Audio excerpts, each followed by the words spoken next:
maaaring doon sa mga kamag-anak nila, o kaya mga kakilala nila pa sa barangay, basta kumuha sila ng 10 din. Kasi ito, cannot afford nyo yung kasama nila dito eh. No? So, lalabas 100. No? So, pagkadating dito, 100 divided by 2 equals 50 times 800 equals 40K. Nakita nyo? Diba? No? Basta tsatsagayin nyo lang, no? Na talagang 10 yung maproduce nyo sa isang buwan. Let's say, magdala kayo dito ng 2, 3, linggo-linggo, pagdating ng 1 buwan, 10 yan. Diba? So, simple na lang, arithmetic. Oh. So eto, so, may 40K na siya, may sponsor siya ng dalawang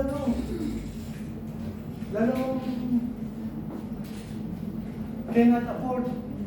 So, bawat isa, pagka kumikita na, may sponsor ng dalawa.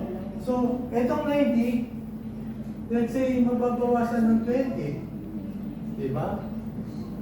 70. Tapos, another 20. So, hanggang sa lahat to, can afford na.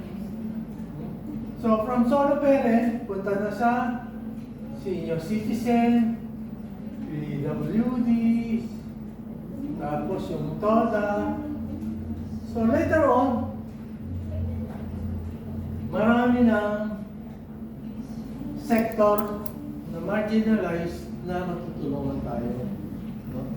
Pagkatapos, kunyari, nasa 4 na sector na yung natulungan natin, magkakandak tayo ng monthly celebration of life. Yun yung theme, monthly celebration of life. Kakausapin natin yung barangay chairman, kausapin natin yung parish priest, no? Tapos yung mga head ng per sector. Isang event, celebration of life, bidahin natin yung parish priest para mag-talk. Yung parish priest, ang ito-talk niya, to love and serve the Holy Trinity. Siyempre, parish priest na Holy Trinity. To love and serve the Holy Trinity. Tapos, family, serve others. Pagkatapos yung barangay chairman, magsasalita naman natin tungkol sa 5 places. So, isa ako dito sa barangay San Juan. Bukas may kausap akong Marikina. So, every weekend niya, mag-schedule na ako ng barangay. Tapos, ang gusto ko sana, yung maduduplicate, kagaya nyo, maduduplicate din yung sinasabi ko. No? Pwede nyo naman pag-aralin yung videos ko, gano'n, para dumami na yung magbababa nitong Patiala to love and serve. Bakit ko naisip yan? Kasi doon sa inaatinan kong worship na tuwing linggo, may portion doon na yung flag ng Philippines, dinadasalan yun dahil sa mga problema ngayon ng Pilipinas. No? Ang naisip ko, dapat merong gumawa ng paraan para mawala yung korupsyon sa Pilipinas. So, hindi man immediate yun, pero mangyayari kung uumpisahan natin sa ating barangay at sa ating pamilya. No?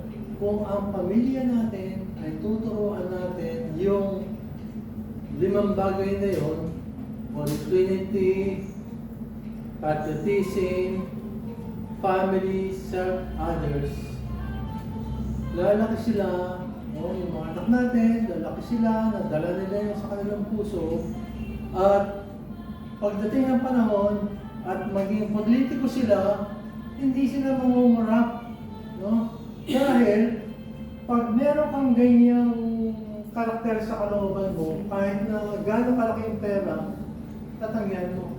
No? Maniwala kayo sa akin, may nag-offer ng 1,000,000 isang buwan. No? Bibigyan ako ng 1,000,000 isang buwan. Tapos, bibigyan ako ng Mercedes-Benz. No? Nung tinanggihan ko, nagalit sa akin yung nag-offer. Ang sabi sa akin, ang yabang mo naman.